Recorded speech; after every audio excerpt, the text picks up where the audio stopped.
There's a few different things that could be causing this pattern, and the clinical history and potentially other labs will help sort it out.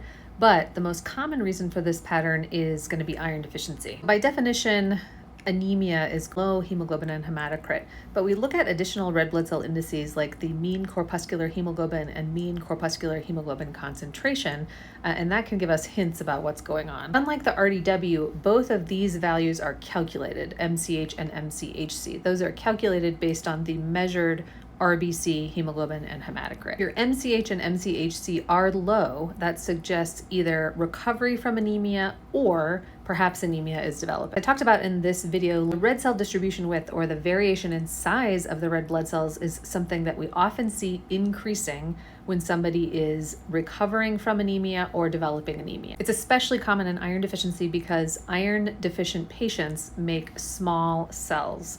Their MCV will be low. But in the recovery phase, as they're beginning to use replenished iron, or they're recovering from whatever is making them iron deficient, such as bleeding, the size of the red blood cells will go up slowly and steadily. I think what this commentary is saying is that the platelets are also high, and as I talked about in other videos, the most common reason for chronic elevation in platelet count in ambulatory patients is also iron deficiency. Just based on these labs alone, I can't say for sure whether a specific patient is iron deficient. More testing and history is needed to figure out if they're iron deficient and the reason for the iron deficiency.